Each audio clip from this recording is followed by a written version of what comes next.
Baiklah. Sekarang kamu duduk dalam kumpulan. Kamu dalam kumpulan masing-masing. Okey. Soalan cikgu, ya. Cuba kamu fikirkan, ya. Apabila berlaku sesuatu konflik, apa yang patut seseorang ataupun watak utama itu lakukan? Apa kesan jika dia tak melakukan dan apa kesan jika dia melakukan tindakan tersebut? Jadi daripada tindakan-tindakan watak utama itulah dia boleh menonjolkan perwatakan watak utama tersebut. Dalam aspek yang kita nak belajar hari ini, integriti. Jadi tindakan-tindakan watak utama dapat menonjolkan sikap integriti ataupun tidak berintegriti yang ada pada watak utama.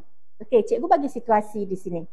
Situasinya ialah seorang pengawas sekolah yang mengetahui rakan baiknya menjual rokok elektronik dan menghisapnya di sekolah. Pengawas sekolah, dia tahu kawan baik dia jual vape dan hisap vape. Jadi kita tengok. Nak tengok apa yang berlaku seterusnya. Kita nak buat cerpen berkaitan tema yang macam ni, ya. Sekarang ni kamu ada dalam kumpulan 1 sampai kumpulan 6. Jadi kita tengok di sini, ya. Kumpulan okey. Ini persoalan-persoalan yang kamu kena letakkan dalam minda kamu. Kamu nak jawab, nak cari idea, nak mencungkil idea nanti berdasarkan kepada soalan-soalan yang dikemukakan ni, ya. Iaitu kamu kena tanya dari kamu tentang kepentingan sahabat.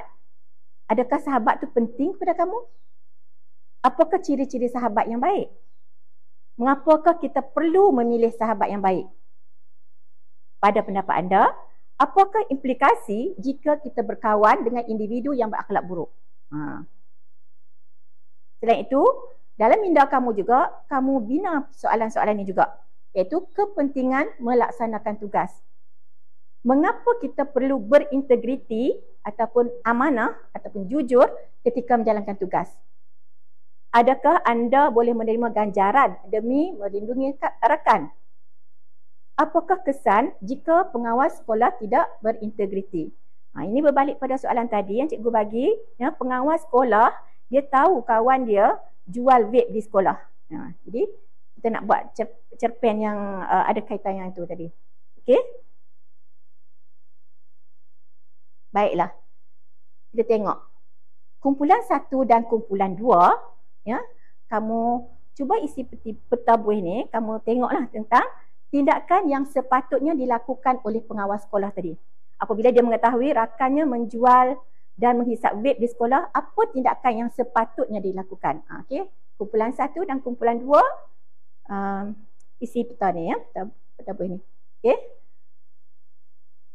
Kumpulan 3 dan kumpulan 4 pula, okey, kamu peta buih yang ini pula, itu kesan jika melakukan tindakan sepatutnya. Maksudnya, kalau pengawas tadi, dia mengambil tindakan yang sepatutnya dilakukan, apa tindakan yang sepatutnya dilakukan bila mengetahui rakannya hisap dan jual vape di sekolah. Okey, senaraikan. Dan kumpulan ke-5 dan ke-6, okey, cuba kamu senaraikan kesan jika tidak melakukan tindakan sepatutnya. Maknanya pengawas tadi, dia tahu kawan baik dia buat salah, jual vape, hisap vape, tapi dia mendiamkan diri, tak mengambil sebarang tindakan. Okay, apa kesan daripada tindakan tersebut? Okey. Jadi cikgu beri masa kepada kamu 5 minit untuk berbincang dalam kumpulan. Baiklah. Cikgu dah tengok hasil kerja kumpulan kamu. Okay, yang dapat cikgu rumuskan, ya, kebanyakan kumpulan jawab macam ni. Untuk tindakan sepatutnya, okey, banyak kumpulan yang kata sepatutnya dia melaporkan, pengawas tadi melaporkan kejadian itu kepada pihak sekolah, pada guru disiplin, pada PKM, ya, melaporkan, tak boleh mendiamkan diri. Dan satu lagi, ada kumpulan yang kata dia mesti menasihati rakannya tu. Tak payah lapor tapi nasihati rakannya supaya jangan buat kerja-kerja tak elok tu. Jangan jual, jangan hisap. Okay? Jadi 2 jawapan ni. Ya? Okay.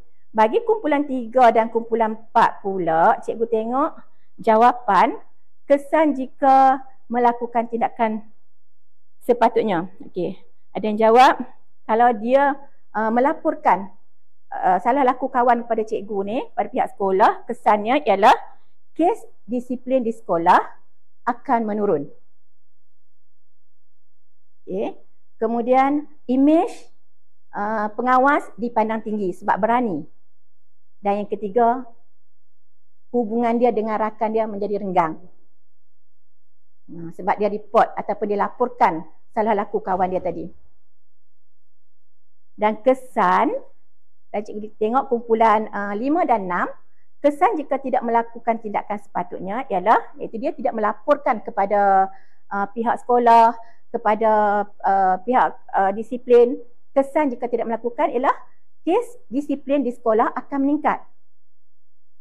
Kepercayaan murid-murid pada pengawas semakin menurun. Maksudnya imej pengawas dipandang rendah. Okay. Banyak salah laku akan berlaku lagi lah. Ya? Pengawas pun tidak dipercayai. Dan kawan tadi juga akan menjadi semakin besar kepala. Makin bongkak. Sebab dia rasa apa-apa kesalahan dia buat pun tak dikenakan tindakan. Jadi dia tidak takut untuk melakukan kesalahan dan kemungkinan akan melakukan kesalahan yang lebih besar lagi seperti jual dadah pula.